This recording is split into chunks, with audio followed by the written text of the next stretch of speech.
Hello friend, મારા નવા વ્લોગમાં તમારું સ્વાગત છે। આજે આપણે બનાવશું અત્યારે ચા, કેમ કે શંકર આવ્યા છે વસ્તી ગણતરી કરીને, અમે એ થાકી ગયા છે તો આપણે બનાવશું ચા। જો મિત્રો ચા બની રહી છે, ચા બની રહી છે, કાવો ઉકળી ગયો છે। હવે આપણે નાખશું દૂધ। તમે કઈ રીતે ચા બનાવો છો જરા કોમેન્ટ કરજો।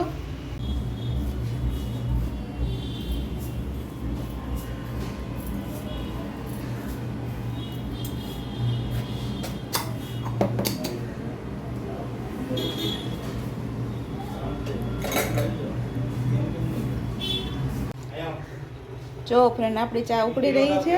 હવે આપણે અંદર જોઈએ કે પ્રાંશુલભાઈ શું કરે છે। શેઠને શરમ આવે છે, જોઈ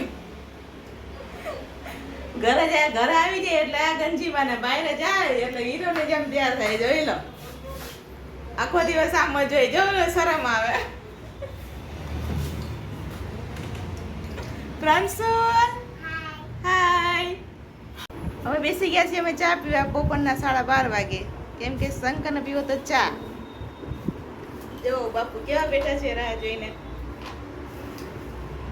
ચાલો ફ્રેન્ડ, તમે પણ ચા પીવા। રાંચુ, તારે ચા પીવી છે? પીને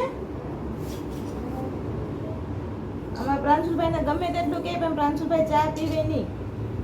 અમારે તેના માટે સવારે કંઈક બીજો નાસ્તો બનાવવો જ પડે, કા પ્રાંશુલ? તો ચાલો મિત્રો, તમે બધા પણ ચા પીવા બપોરના 12:30 વાગે।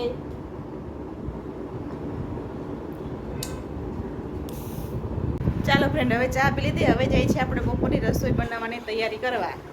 તમને એવું લાગતું હશે કે આ રૂમમાં કપડાં સૂકવે છે, કારણ કે અમારે અંદર બાલ્કની નાની છે અને આખો દિવસ છાંયો આવે એટલે અમારે આખો દિવસ પંખા નીચે કપડાં સૂકવવા પડે છે। જોઈ લો, અમારા શેઠજી બેસી ગયા છે આરામ કરવા। હવે આપણે જઈશું રસોઈ બનાવવા। ચાલો ફ્રેન્ડ, જો પ્રાંશુલ સવારમાં વહેલું સ્કૂલે જાય છે, તે માટે તે સવારે નાસ્તો તો કરતો નથી, એટલે એને અત્યારે ભૂખ લાગી છે। જમવાનું થશે થોડુંક મોડું તો પ્રાંશુલભાઈને થોડા પૌવા આપી દઈ તો એ ખાઈ લે। કાં પ્રાંશુલ, પૌવા ખાવાના તારે? પ્રાંશુલ, પૌવા ખાવા ને? હાલે,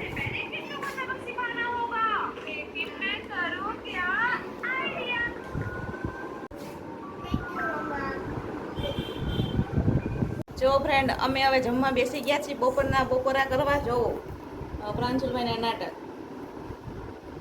અમારું સાદું ને સિમ્પલ જમવાનું છે, શાક રોટી ડુંગળી ને છાશ। તો ચાલો તમે પણ જમો, આવજો। સવારમાં ગયા હતા વસ્તી ગણતરી કરવા, હવે અત્યારે જઈશે ઓફિસે જમીને।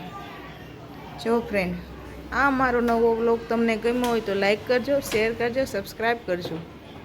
જય માતાજી, આવજો ફ્રેન્ડ, બાય બાય।